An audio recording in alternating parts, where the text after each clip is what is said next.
Hi, everyone. You are listening to Sacred and Profane Love, a podcast in which philosophers, theologians, and literary critics discuss their favorite works of literature and poetry and how they might shape how we think about love, happiness, and meaning in human life. I am your host, Jennifer Frey.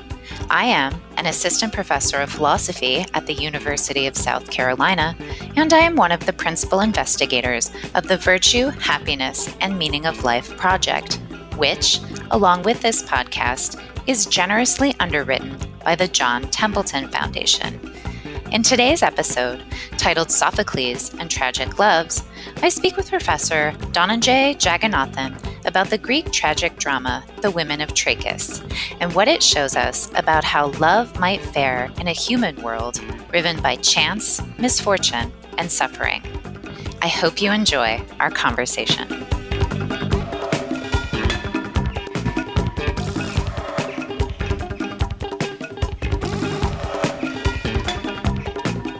I'm very pleased to have Dhananjay Jagannathan on the podcast with me today. Dhananjay is currently assistant professor of philosophy at Columbia University. Prior to Columbia, he was teaching at Dartmouth College. He received his PhD in philosophy and classics at the University of Chicago, his BA at UT Austin, and he also did some graduate work at Oxford and Cambridge. Dhananjay, welcome to the podcast. It's great to be with you. It's great to have you. Today, we are going to be talking a little bit about Greek tragedy, and in particular, you have chosen a play by Sophocles called Women of Trachis. Before we get into Sophocles' play, I just wanted to start with some general questions about tragedy. So I was wondering if you could say what you think tragedy is, just as a form of art, and why you find it personally compelling, and why you think we should be reading or seeing a Greek tragedy today. A tragedy is a serious sort of drama that exposes us to dark corners of ourselves and the world we inhabit. And its characters are vulnerable. They face moments of crisis or turmoil, and more often than not, they suffer. Tragedy, as I understand it, is about the constant presence and possibility of loss of good things in our lives. But nevertheless, it's something that's beautiful when it's done well. The appeal of tragedy, its value, I think, depends on our ability to see its characters as struggling nobly in the face of such loss and vulnerability. Now, that can be a matter of grappling with the consequences of one's own actions. You can think of course, Oedipus, the tyrant of Sophocles, or perhaps with a kind of double bind that one finds oneself in. That's a common feature, the tragic dilemma. Or even with the uncontrollable force of emotions. All of these appear in different kinds of tragedies. And in a way, there's not, I think, one common definition of tragedy. And Aristotle tried to give one in his Poetics. And I think he encouraged people in his aftermath to take up this practice of giving definitions. I think that's not easy to do. It's much easier to point to examples of tragedies, or perhaps at least to great ones. The tragedies of Sophocles and Shakespeare tend to be on most people's lists, despite their many differences with each other. What was Aristotle's definition of tragedy? It's a complicated 6-part definition, and he includes some elements that we might want to accept. For instance, that it's an imitation or representation of action. I think that's the most important feature, and it's one that we should hold on to. But then he also says that the tragedy involves music, and that we might think is maybe more closely connected to his own cultural context. We might think Greek tragedies always involve music, but that tragedy itself doesn't necessarily need to. There's been disagreement about that, whether you can just have a totally spoken and plain spoken drama and have it still be a tragedy. And perhaps most contentiously, he thought that tragedies evoked certain characteristic emotions, pity and fear. And he put that in the definition. That's also something that people have disagreed about. So if tragedy is so dark, what's the importance of going there? Why should we put in the effort to engage with a form of art that, maybe isn't necessarily uplifting, maybe isn't necessarily going to make us feel good? What's the value in engaging it? Especially Greek tragedy, which is remote in many ways, and so sometimes difficult to just pick up and understand. In a way, I would point first just to the fact that people still go to plays or dramas that have these dark themes. Not every serious drama is going to count as a tragedy, and I think one interesting feature of the Greek tragedies is that there's something lofty about them. There's something sublime. There's a way of looking at ourselves in tragedy that is at least partly elevating. So I think it would be difficult to call something a tragedy if it just depicted people suffering and we didn't see the nobility of struggle or of rising above one's circumstances.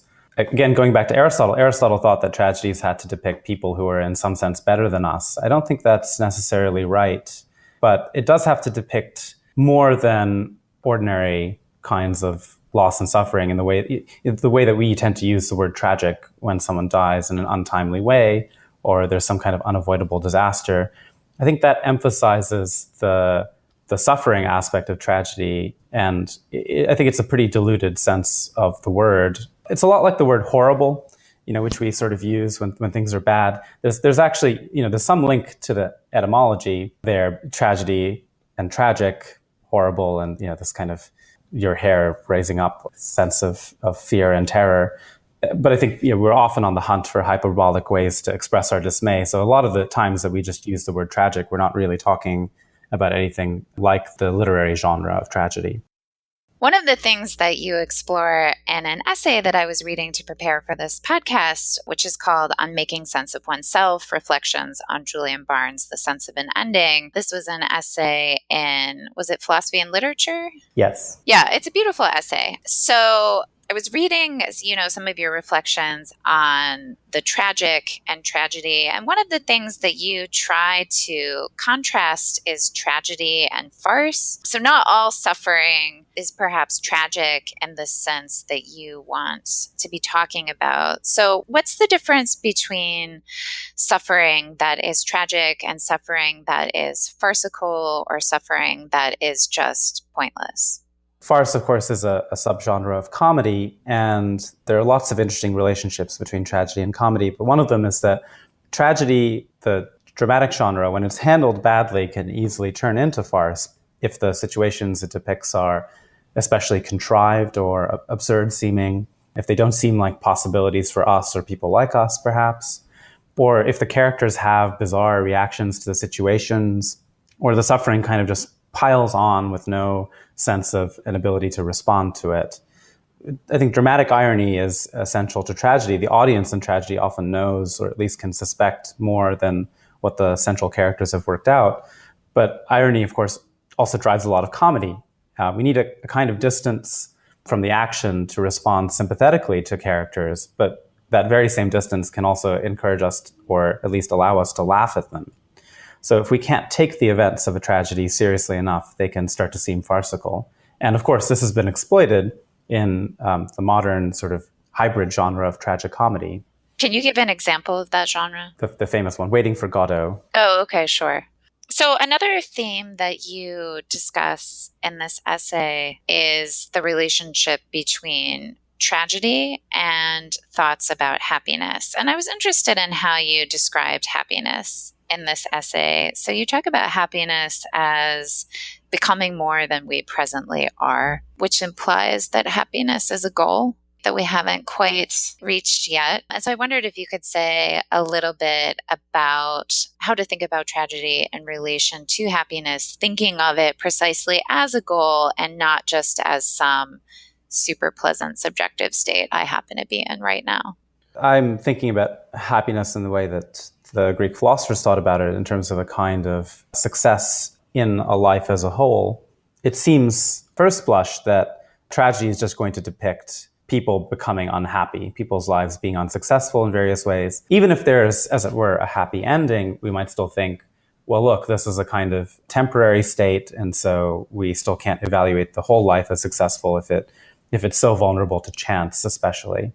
So how can happiness even be a goal for us? And I think, especially in Greek literature, there's a way of thinking about happiness or success in life where it's something that you can't fully control. It's not something you can't fully predict, but it's still a human possibility. And I think at the very limits, when that thought stops making sense, and it just looks like we're all miserable, or at least potentially miserable, or we're kidding ourselves if we think we can ever achieve a kind of permanent success, then tragedy also starts to lose its grip on us. I think paradoxically, even though tragedy depicts people's lives not going well, there has to be a sense in the background that they could go better, or that at least we have the capacity to, even if that capacity isn't always actualized, even if it doesn't always come to fruition, that we succeed in life. Yeah, so that picks up on another theme in Greek tragedy, especially, and maybe Greek literature and poetry more broadly, is the extent to which the human person really has control over his or her life. And this is something that Bernard Williams explores.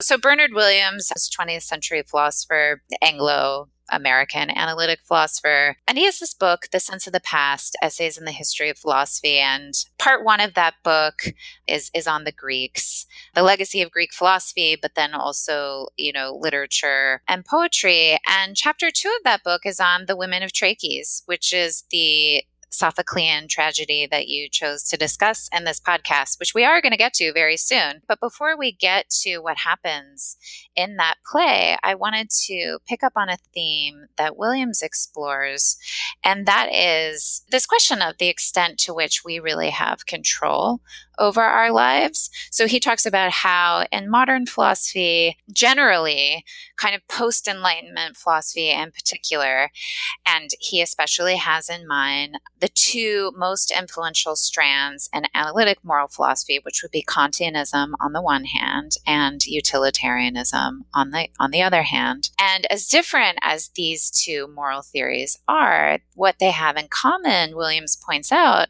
is this idea of the moral agent as basically in control. And so long as the moral agent acts according to the right principles in the situation, then that's kind of all that matters. I think one of the things that interests Williams about Greek literature and poetry and tragedy in particular is that it puts a lot of pressure against this idea of us human beings as autonomous choice makers who kind of create our lives and our world to a significant extent. And I just wondered if you could say something about what you think about that. In a way, I think this goes back to something I said earlier about the difference between tragedy and the tragic. I think Williams is exactly right that it's convenient to think that when things go well or badly, that's up to us in small part or in large part, or at least there's some fragment of the world that is totally up to us, say the moral part of the world. And maybe the chance controls how fortunate you are, but that doesn't really matter. What matters is following the moral law or complying with the principle of utility. And one of the things that we see in Greek tragedy is that a lot of the time we see pretty good people doing bad things and under pressure from the circumstances, of course. And that can induce a kind of anxiety. But I think it's easy to veer a little bit too far in the direction of saying, well, tragedy shows us that there are these limitations in human agency. I think that's absolutely right and interesting. But if we just think tragedy depicts the breakdown of human agency, then we're thinking about tragedy just as in the way that we use the word tragic nowadays, just a matter of bad things sometimes happen, they're unavoidable, and there's suffering involved. Again, one of the things that I think Aristotle really got right about tragedy is that it's a representation of action. Even if that action or agency or activity is very circumscribed. So, in some sense, Aristotle, like many people, was a great fan of the Oedipus, the tyrant of Sophocles. And people have observed very little actually happens in that play. It's really a play about finding out about what's already happened. But I actually think making sense of what we've done is a way of our agency being expressed. And so even though there isn't action in the sense of an action movie in that play, still we learn something and we see someone being an agent in an active way.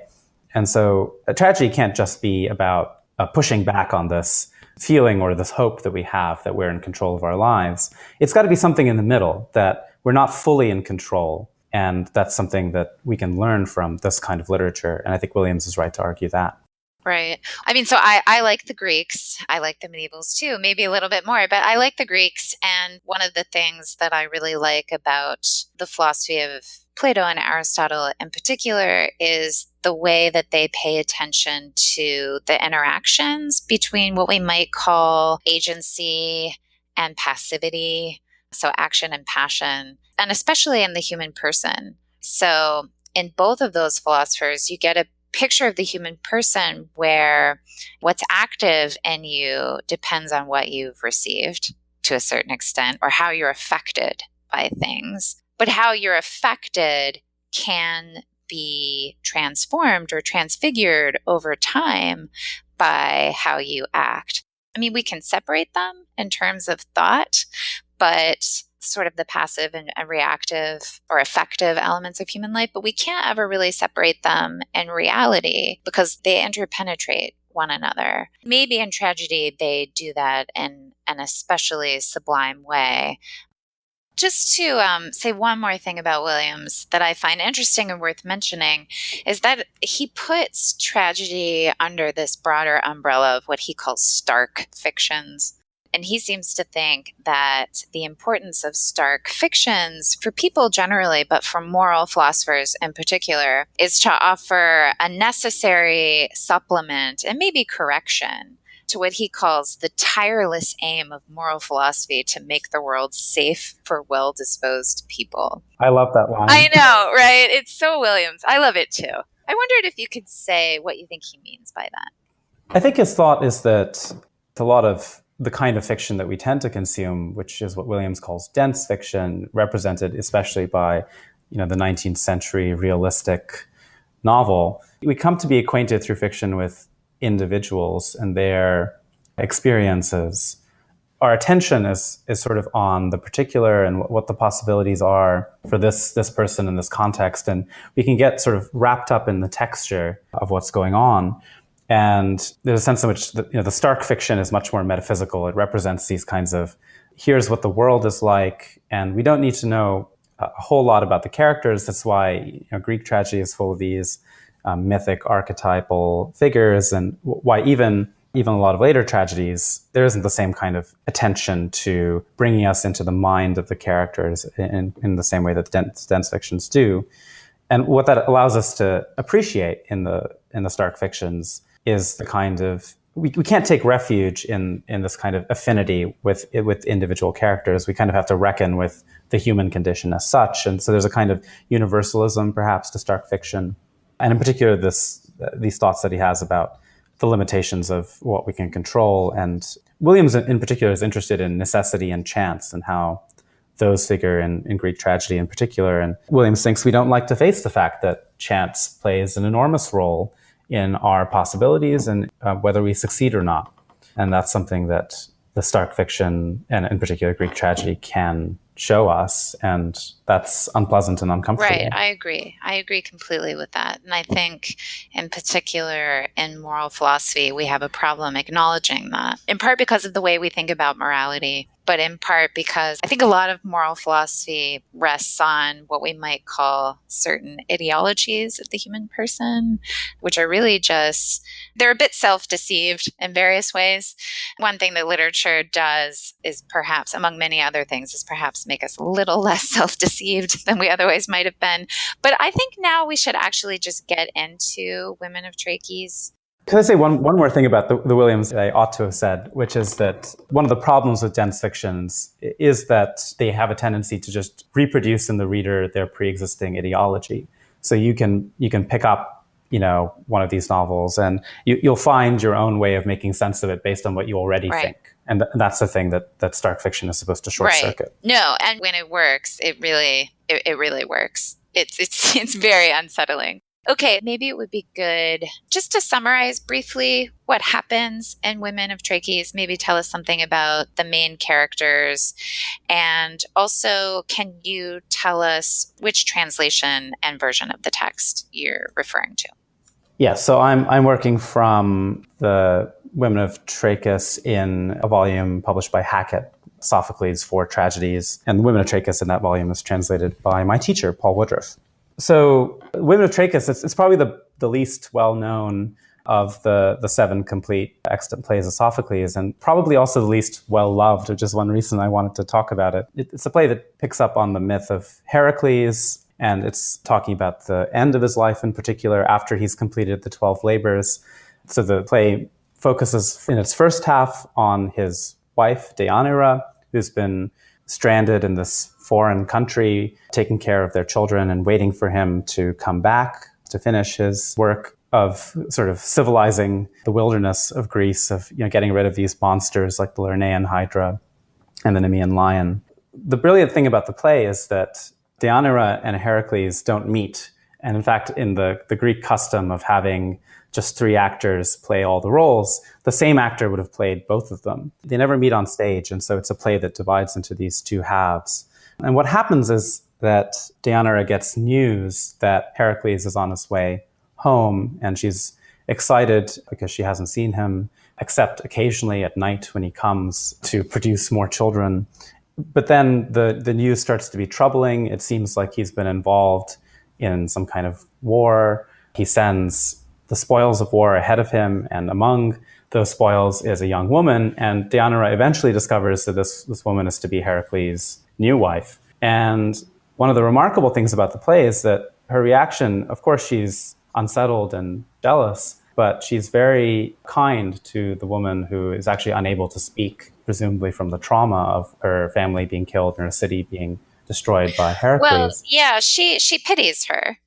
That's right. Is one thing to say. She pities her, but she also doesn't blame her, because she's very clear that she doesn't think that she's responsible for what's happened to her.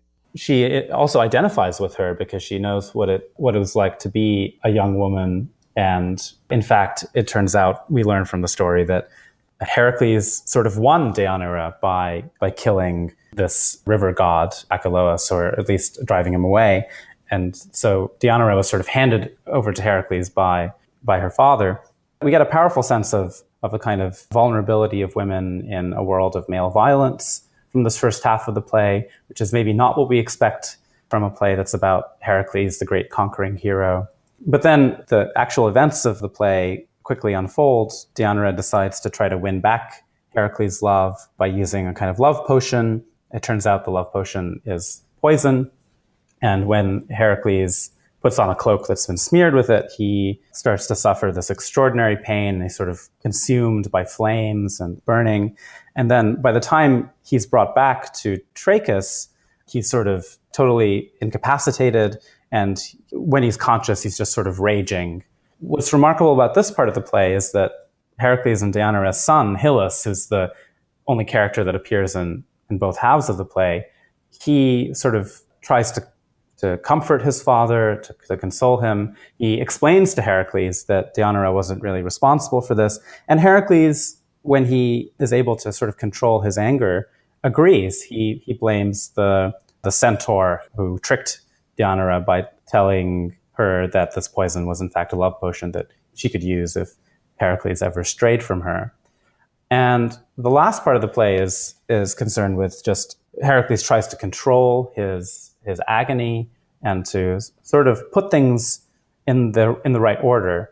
I should say by this point, Deianira has the reason that she's not on stage at this point is that once she finds out what she's done, she kills herself, and that also gets reported to us indirectly. And so Hyllus is aware that he's about to be orphaned, and what Heracles does is he sort of decides that he wants to be carried up to the mountain and put on a funeral pyre.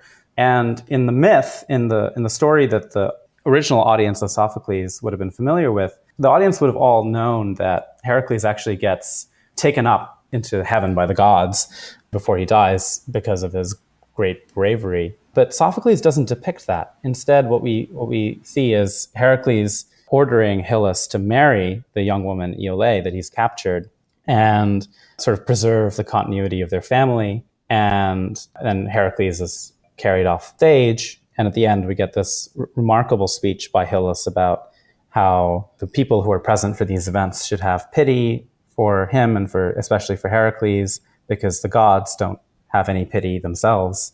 And in fact, what they've done in allowing these events or perhaps bringing them about is shameful, which is an extraordinary sentiment to find in a tragedy like this. The ending, I definitely want to talk a lot about Hyllus's last speech at the end. Right away, we have Deianira talking, and The first thing that she's talking about is how she's an object simultaneously of male erotic desire and violence. They're, I think, pretty plainly connected in this play. So she talks about herself, but in particular, she's talking about how she feels trapped in the specific sense of being stalked by men and their erotic desire for her. And this is when we learn how she ends up being Heracles' wife because of two male figures. I mean, one of them is sort of like a river god or something. That's right. In transformed form, yes. Right. So there's like a river god after her, and then Heracles comes in and wins her, as it were. But at any rate, she's as it were captured, and I think this explains. Well, she does have sympathy for Iole. I mean, you might expect her to just see her as a threat. I mean, she does see her as a threat, but she has a lot of sympathy and compassion and understanding for her precisely because I think she has been in a very similar situation. And she understands that Iole is not the agent of her own life to a significant degree, that she is, as it were, at the whims of men. And one of the things that she says that's so interesting to me, so this is actually on page 82, Deianira is talking to this messenger who's relaying, like, what's up with Hercules. And she's saying some general things about love and how love rules by his own whim. There she seems to be talking about the god of love. He rules over gods. He rules over me. Why not over women who are like me? And so she also says, I don't blame my husband for catching this disease. And the same for her. What could she be responsible for? It's not her fault. And then she says, she expresses a kind of pity for her. She says her beauty has destroyed her life. It has ruined her fatherland and enslaved her people. She never wanted that. So it's like she has this acknowledgement that, one, love itself is kind of unbidden, that it's something that comes from the outside, as it were, and takes hold of you to a certain extent. But also that when it comes to women who are objects of that kind of erotic male desire, they're not necessarily in control of that to a great extent. No, that's right. And I think in a way, I mean, one of the difficult things about the play is that we do get these generalizations about men, but we're talking about one specific and very extraordinary man in the form of Heracles. It might just be the biases of modern readers, but he doesn't really come off well in the first half of the play. He's sort of like he's treated these women as monstrously as, it's good when he's fighting off these beasts out in the wilds, but he's sort of a wild man in all aspects of his life. Well, I think he doesn't come off well because in the beginning, we mostly hear from a woman's perspective. That's right. And then it shifts later in the play to a more male perspective, the son and the father. But in the beginning, it's basically Deianira. That's right. And there is this interesting tension that's introduced that we find elsewhere in Greek literature and in discussions of Eros, that Eros is obviously something that drives us to act, and it's something that we feel, and yet when we're in the spell of it, it feels like something is controlling us. And in particular, the objects of our love can seem like the beloved is making me do this or that, but that's not true. I think in a way, that's why Iole is so important to this play, because she shows that Eros, of course, this passionate erotic love is a human phenomenon. But we see immediately what its dark side is and what it can drive people to do that's unattractive and damaging. And yet, of course, the plot of the play is driven by the fact that Deianira herself is very much subject to Eros, for her husband Heracles wants to win him back and also feels this kind of erotic passion for him. But that's figured differently insofar as she's a woman, that's going to be expressed in this different way. It's going to be expressed through persuasion. And so she tries to persuade him with this gift. And of course, there's also this magical aspect of it, this kind of love charm.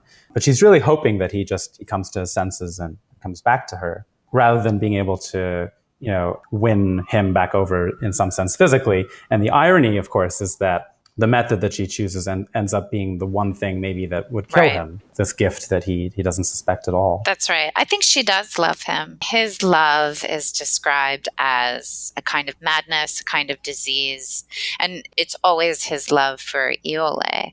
I can't actually remember any passages where they really dwell on Heracles' love, which he obviously once had for Deianira.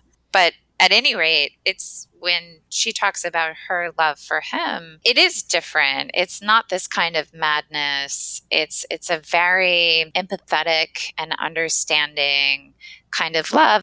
It's not so much that she's making excuses for him, but it's very clear that despite the fact that he's lost interest in her, she wants to be with him. I don't think we're ever given any reason why, but it's something that she is able to think clearly about, and she comes up with this plan to get him back, which does turn out to be a complete disaster, right? So she remembers that there was this centaur that, I mean, we don't need to get into the complicated story, but as he was dying, gave her this, I think it was actually his blood.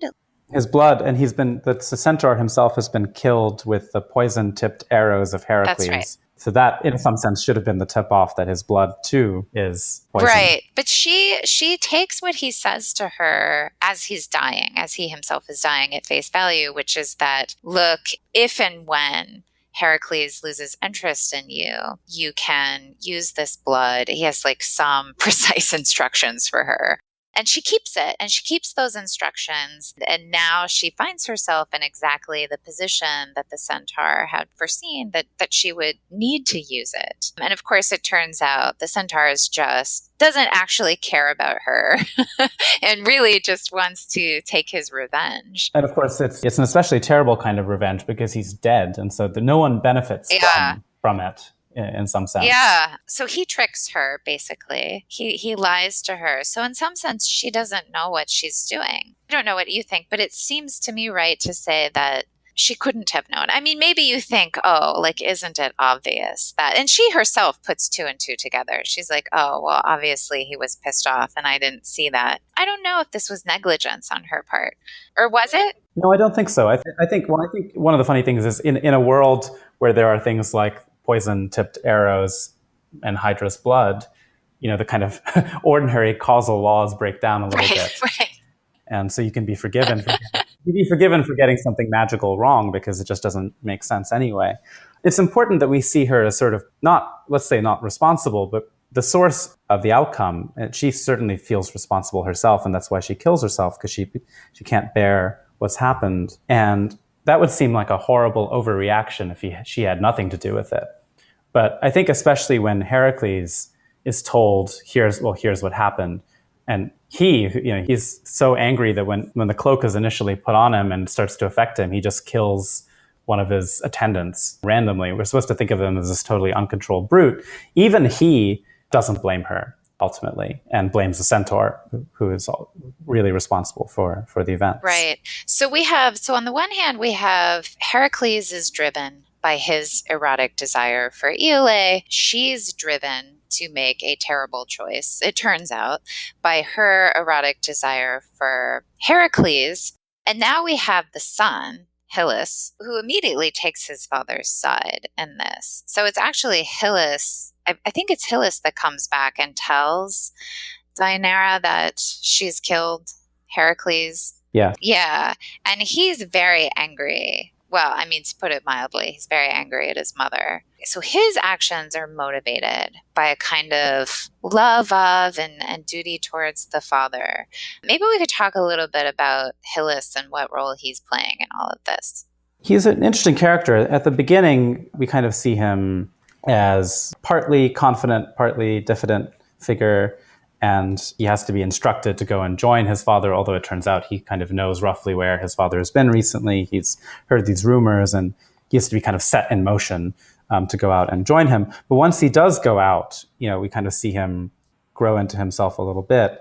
And it's right that I think there's something striking, because his father has been almost totally absent in his life, that he has this very powerful attachment to Heracles. But then we also see the kind of other side of that, which is that Heracles and Hylas have all these misunderstandings in the long final scene when Heracles is dying. And at the end, Hylas really refuses at first what his father orders him to do, which is to marry Iole.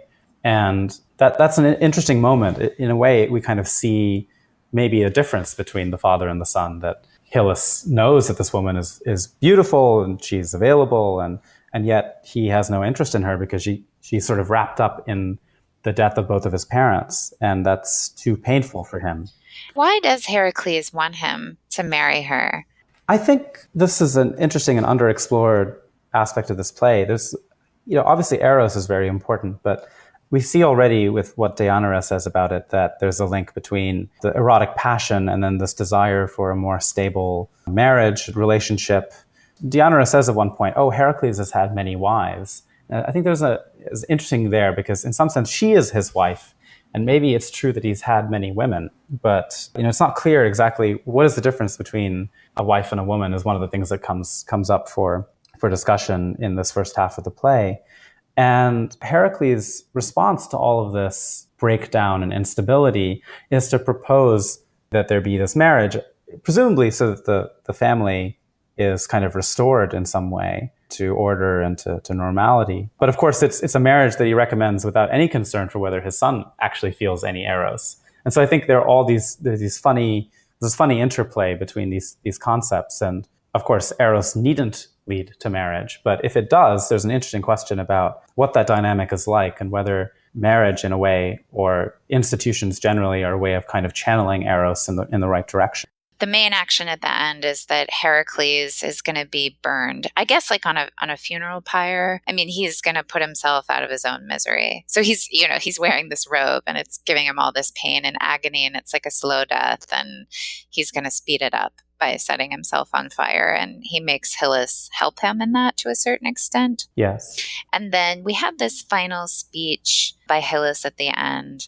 And in that speech, he says, and he's speaking of the gods, and he's speaking about sort of the events in general, which he calls a great ruthlessness. Well, actually, he says, I'll just read it.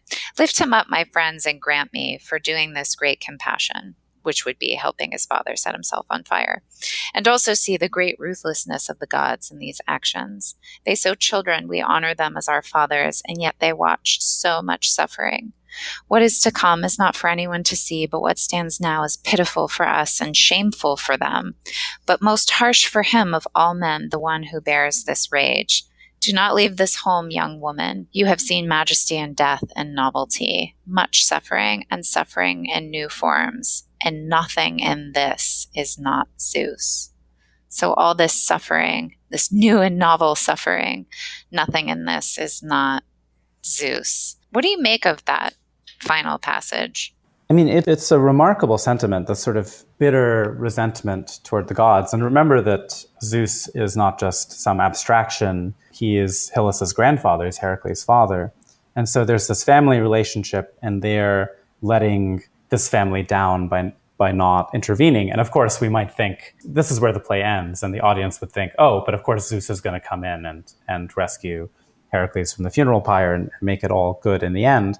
But we don't actually see that. We just get the play really rests on this thought that the gods don't have pity for human suffering, and so we need to have pity and compassion for each other. And what's striking is that I think one response to seeing all this novelty and suffering is to say, well, why bother believing in gods who set any of this in motion? I mean, if you didn't have the sort of family relationship to them, maybe you wouldn't want to believe that this is a world where there are powerful beings who don't care anything for us. That's why it's so interesting that Hylas ends on the thought that nothing in this is not Zeus. And I think there's a way that it would depend on how the actor delivered that line. But there's a way of saying that where it's an acknowledgement and also at the same time a sort of prayer. And you can have a kind of angry reverence where you don't fully understand why things are going the way they have, and yet acknowledge that the gods are behind it. At least as far as we can tell, Sophocles had this great reputation in his own lifetime for piety, and that his plays were regarded highly in part because of their religious seriousness. Remember, these tragedies are being performed at a religious festival in Athens in the 5th century. So there's no suggestion that this play, as it were, got him in trouble, or that these final lines were received as a kind of indictment of the gods.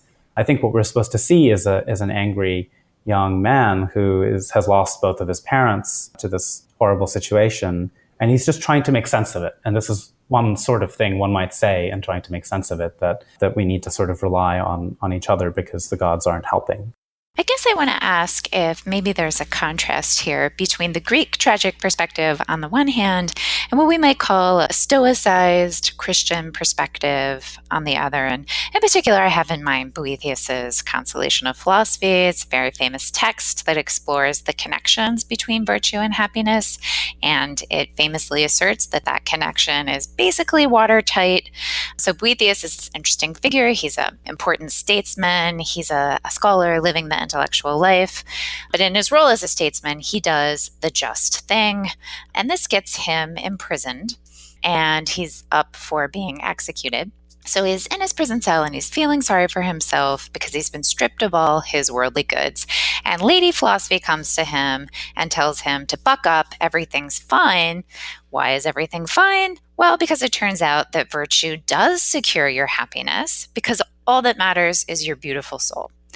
And all that matters is your beautiful soul, because your happiness isn't in this life. It's not in this vulnerable life where justice might land you in prison and on the executioner's block. It's in the next life, because real happiness is eternal life with God.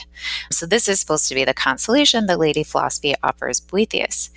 Now, I guess I'm thinking this seems like a denial that human life can be genuinely tragic. I mean, Lady Philosophy seems to be arguing to Boethius that he's suffering no real loss. Like, if he just sort of looks at things sub specie eternitatis, he'll see that he's suffering no real loss. And so my question is, is there really a tragic Christian perspective, or does the idea that happiness is in another life basically undercut it? What was really interesting to me in what you said was that you separated these two different aspects of Boethius's view, this Stoic or Socratic response to the problem of vulnerability, and then the Christian hope for happiness in another life. And I think ultimately the difference between that perspective and the tragic perspective, the Greek tragic perspective, is going to depend much more on the first, on the point about, let's say, the incomparability between the kinds of things we want generally and the goodness of our character, which is really the most important thing to whether our lives are successful, happiness in that sense. There are Stoic tragedies. We have these tragedies by Seneca, like his Medea, where the lesson, they're very didactic, and the lesson we're supposed to learn is you shouldn't have really out of control emotions. You should focus on being very calm and rational and having a good character, and that's the path to success. And look at how awful it is if you don't do that. And they don't really work as dramas. But there are absolutely Christian tragedies. One of my favorite tragedies is, I think, best known as an opera. It's Leos Janáček, his opera Yenufa, which is from the early part of the 20th century, I believe. And it's a play about an ordinary person, a woman in a poor Czech village. And it's a deeply Christian story. And in some sense, there's a kind of redemptive ending to all the suffering. But we very much get the sense that the suffering is real and matters, and that people's lives are not going well insofar as they're deprived of these goods, even if there's something that ultimately makes up for it in another life. I think part of how that works is that this thing that makes up for the loss that we experience now, it has to seem relatively remote. And I think it has to seem, at least in part, beyond our current human understanding in this life. And that allows us to simultaneously hold on to the thought that the suffering here and now is real and it matters.